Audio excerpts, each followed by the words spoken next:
Hello and welcome dear learners to the NPTEL course on Nutritional Epidemiology, A Way Towards a Healthy Life. In the Module 2, Study Designs and Epidemiological Methods for the Chapter 15, we will be studying about the randomization controlled trials. So what are randomization controlled trials, the blinding and control groups, randomization in the nutritional trials, types of randomized controlled trials and feeding trials versus free living trials.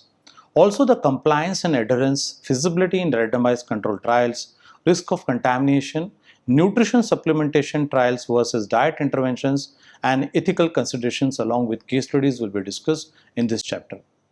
So, randomized trial control are considered the gold standard epidemiological research for establishing a causal relationship between exposures and outcomes.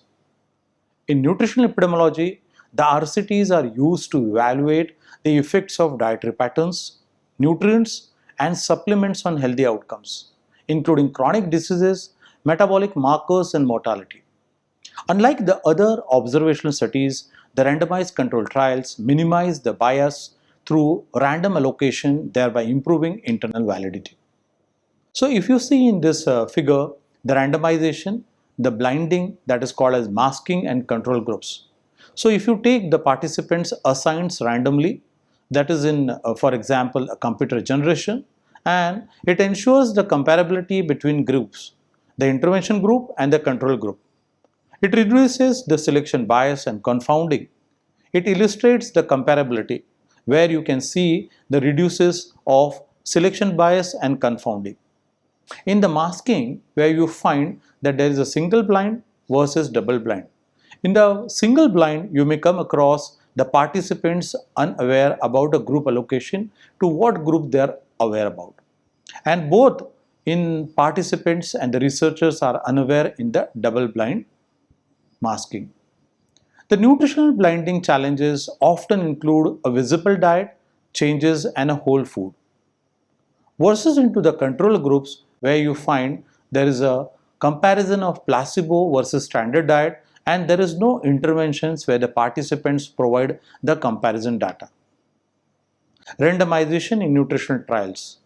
The landmark nutrition RCT, the DASH trial, where the dietary approach to stop hypertension.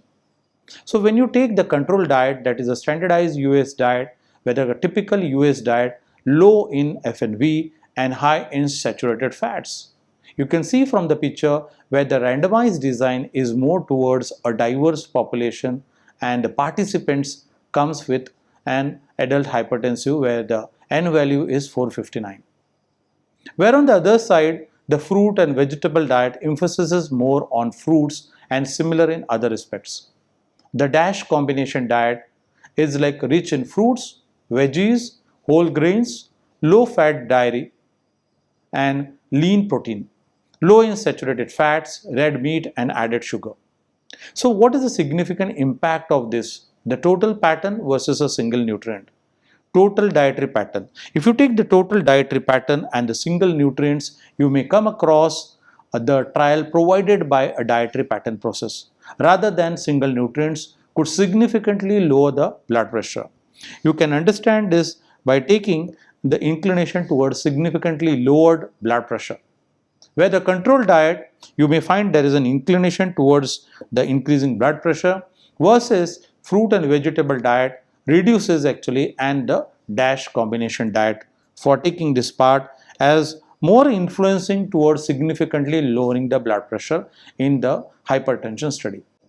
What is the blueprint for food-based RCTs and how does it really provide a high quality based RCTs where you get the standardized menus, controlled diet provisions, and even validated outcomes where your blood pressure measurement is something being seen as very important. A biomarker collection is also an addition to take ahead this. The impact and significance for this makes this very important to take ahead such studies. The type of randomized control trials. If you talk about the study designs, there is parallel group design and a crossover design. If you take the participants and the trial entrants, you may come across the intervention group which is coming with a placebo versus a single person taking a treatment. Randomization is towards a part whether it is a control or a placebo group. There should be a baseline measurement, randomization as followed by the procedure, treatment period and end of the study measurement, which plays very major role in taking ahead the studies. When you talk about the crossover designs, and the crossover designs also take the group of organs participants where each participants receive all treatment. In the period 1, the intervention and measurements takes ahead from washout period where removal of the effect, and in the period 2 you will find the alternative treatment measurement. The period 1 is compared with period 2, and the group A where the treatment is controlled where you find the randomization to starting with the sequence, and the washout period which is mentioned over there where the removal effect is being taken and reduces the variability.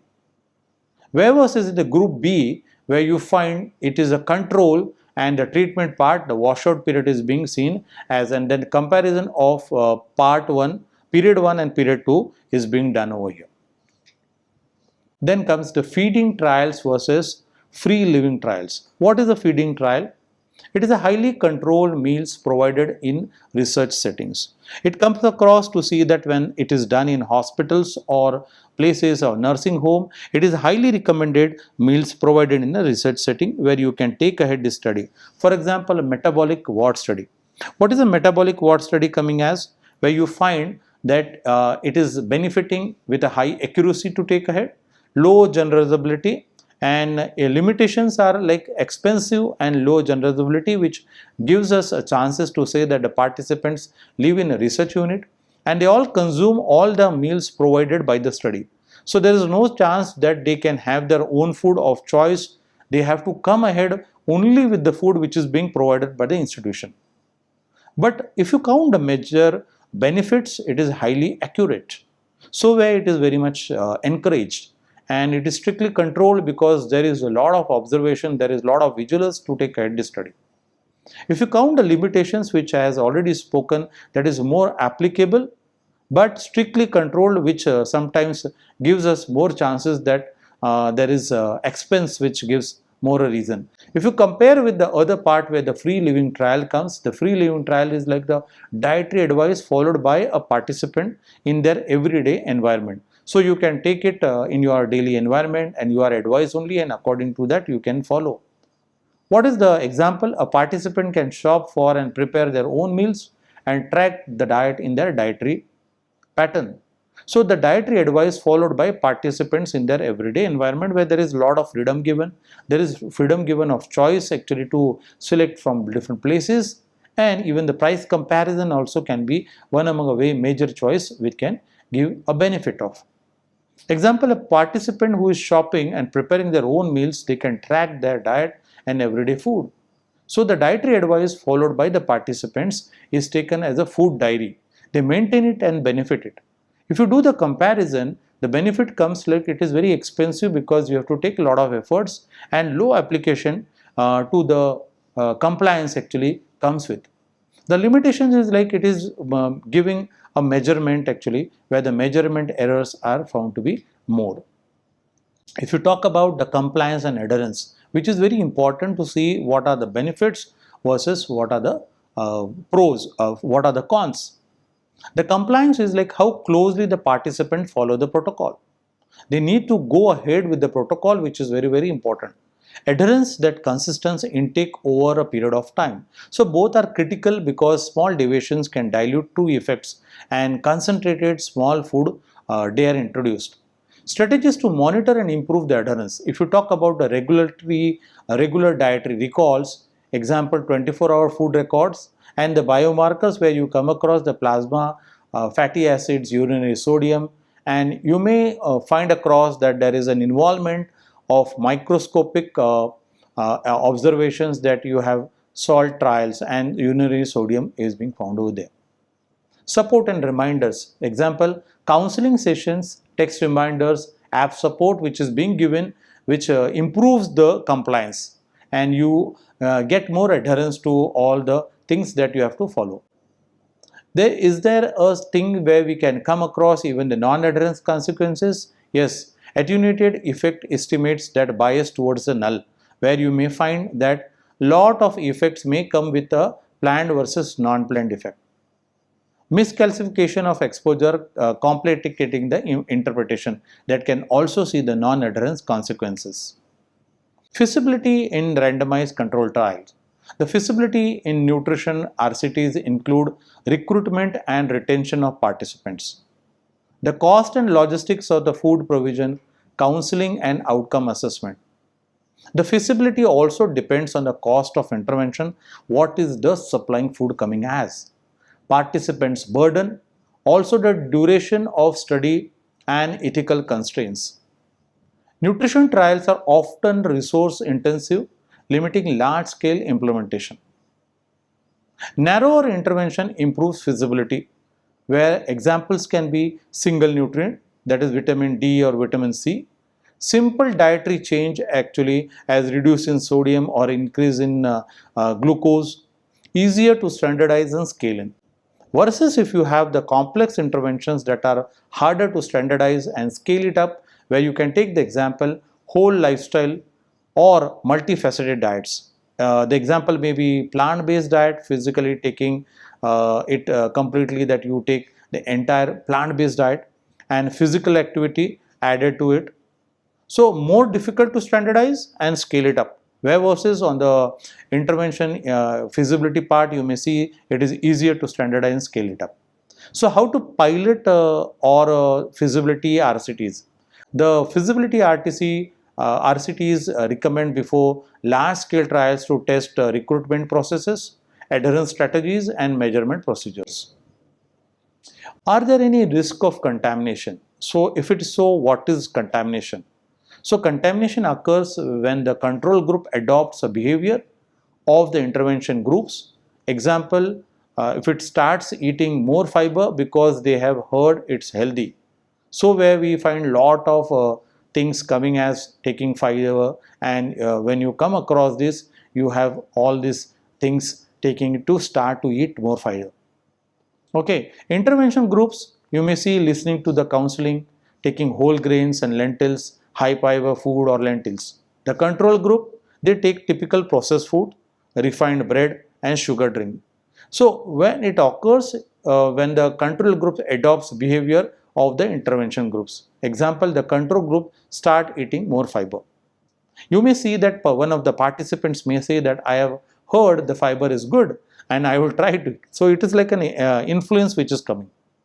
Whereas in the nutrition contamination, you may come across that reduced observed difference between the arms, intervention difference versus contaminated difference. The bias results towards the null effects and underestimates the true effects, where you find there is an interface between the probability which is coming over here. Mitigation strategies enhance separation between groups, where you find the interventions which is coming by counseling and control which is clearly by giving the statement. So distinct instructional materials are being put and unique appointments are taken for taking ahead the discussions and mitigating the strategies. Clear communication is very important to avoid the outside dietary program, where there might be a clear signals given, where you explicitly advise starting outside programs during the trial. Avoid external diet fads, no outside supplement, focus on the study diet given, and so it's like a clarification which comes to the diet program to enhance the adherence and improve the compliance. Now comes the nutrition supplement trials versus diet interventions. So what are nutrition supplement trials? You may have heard about omega-3 and the increase and demand which is increasing for that.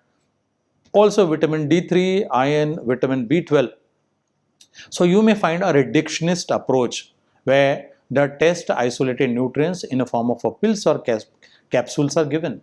Intervention followed by intervention arm and then control and control by placebo. So what it is often easier to blind and standardize, suitable for crossover or parallel designs. It gives you more effects where you may come across a mechanism that is called as a direct effect on a specific marker.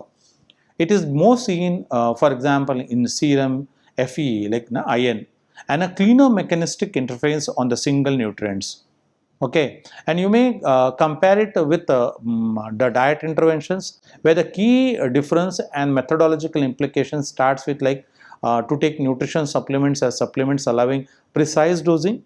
A single nutrient or mechanistic study is being seen, where the difference on the dietary intervention is like the diet reflects on the real world patterns, synergistic effects of food patterns.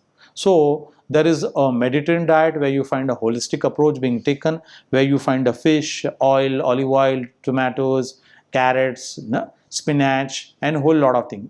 Where a plant-based diet is completely residing more on the plant-based, where you find all the things which are coming from the plants are only being seen. Avocado, carrots, pumpkin, pineapple.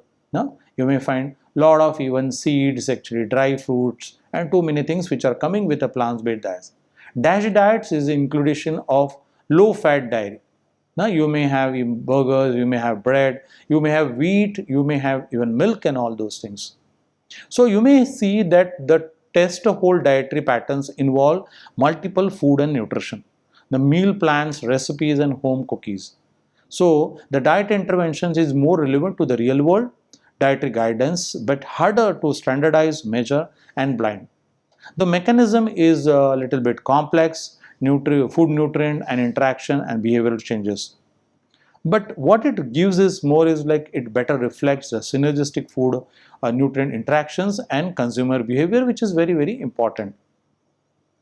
Even though taking all this in consideration, there are a lot of ethics that involves, and the major ethical issues that comes where you find to give a lot of considerations involves like ensuring no group is deprived of knowing the essential nutrient, that you need to inform the group. What is protein, what are the micronutrients, what are the macronutrients, what is the intervention and the control. So nutritional equity is very, very important. So the essentialities about the nutrients and the components inside is being taken as major to be informed to the participants. Avoiding the potentially harmful exposures, suppose like high dose supplements, you may taking more vitamin D or vitamin B or sometimes more access in terms of taking a lot of vitamin B12. So the risks are to be explained. Highly safety standards for all interventions are being taken care of.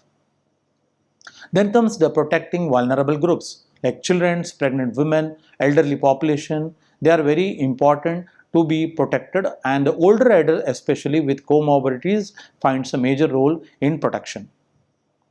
So you need to adopt some good practices and safeguards like independent ethics review committee and informed consent, where you come across a lot of institutions which takes major role to identify and place the IRB in first line, the independent institutional review board.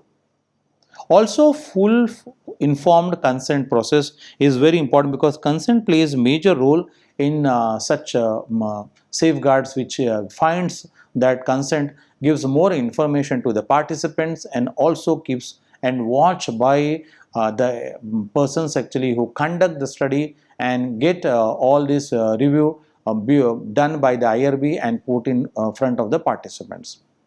Data monitoring committees.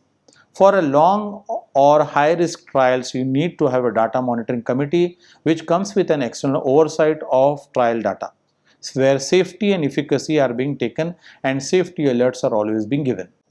The clear plans for post-trial access to the beneficial interventions. So it is found very effective towards a future of healthy life, where you ensure a continued access to successful intervention. Some of the case studies that can be seen are very interesting to come ahead, where the first case study of James Lind and 1747 scurvy study. This is a very important study where the 6 groups are seen, where the control feeding groups were a hard tack and water, a hard tack cider, a hard tack vinegar, and a hard tack vitriol dilute, and a hard tack oranges plus lemons, and a hard tack nutmeg mixtures are being given. Lind's accessibility trial proved citrus cures scurvy, and scurvy, which was being seen as a major cause, was being seen to be among the travelers, especially who are traveling for a distance, and were being seen that they face a lot of issues when they go by sea. So among them, where James Lind's study has proved that it it is being seen that when you provide a citrus food, actually it cures the scurvy. And you all know scurvy, where it comes as a source of vitamin C, which is a very water soluble vitamin, and it plays major role in controlling this disease condition. The next study is the Joseph Goldberger and Pellegra research. Pellegra, as it was being found a disease which was coming with rash, and so a lot of patches actually, which was giving some sort of distraction and was giving some ignorance actually towards the food, was being seen as a major cause for that. So dietary intervention trials were poor diet and a balanced diet. So cornmeal, molasses, fat back actually where Pellegra signs, where you find, and balanced diet, it was giving as a fresh meat, milk, eggs. So no Pellegra was being seen. So this Joseph Goldberger and Pellegra research, which was conducted in 90s, which disproved the infectious theory, where the filth parties, injections, swallowing scabs, urine, which was being something very, very wrong, and also disproving the infectious theory of proven dietary deficiencies that niacin later discovered, and the diet trials in the vulnerable groups. So it is a very remarkable study into the conditions of Pellegra. Then comes the Minnesota starvation experiment, the 1944-1945 study, which came into different phases. The phases were baseline, starvation, and refeeding. The University of Minnesota take this study on the people who were malnutrited, and there was a conscious effort to see that how it is a conscientious efforts actually to make this, where 36 conscientious objectors, meticulous metabolic control was being seen, and the detailed understanding of extreme starvation and recovery was pointed. What was the impact? The impact was seen on semi-starvation, dermatitis, edema, psychological changes. Impact of conservation was with dermatitis, edema, psychological changes, and refeeding to optimize the calorie input. So these are very important case studies which has been seen as a remarkable into the nutritional epidemiology, has made more way into the classical precursors to the randomized control trials, which gave more importance for the RCTs. Strength and weakness. Let me point out towards the strength first, where the strong internal validity for causal inference when randomized and well conducted, and it is being seen as very, very important. Also, the clear temporal sequence between exposure and outcome. It also can test both efficiency under ideal condition and effectiveness in the real world settings depending on the design. On the other side, on when we can see the weaknesses, often short term, may not capture the long term effects or chronic diseases endpoints. Also adding the high cost and complexity, especially control feeding or multi-site trials. Blinding and strict control are harder with visible dietary changes. Increasing the risk of bias and contamination comes as a weakness for this part. So in summary to this chapter on RCT, RCT plays a crucial role in nutritional epidemiology by providing robust evidence on diet-disease relationship.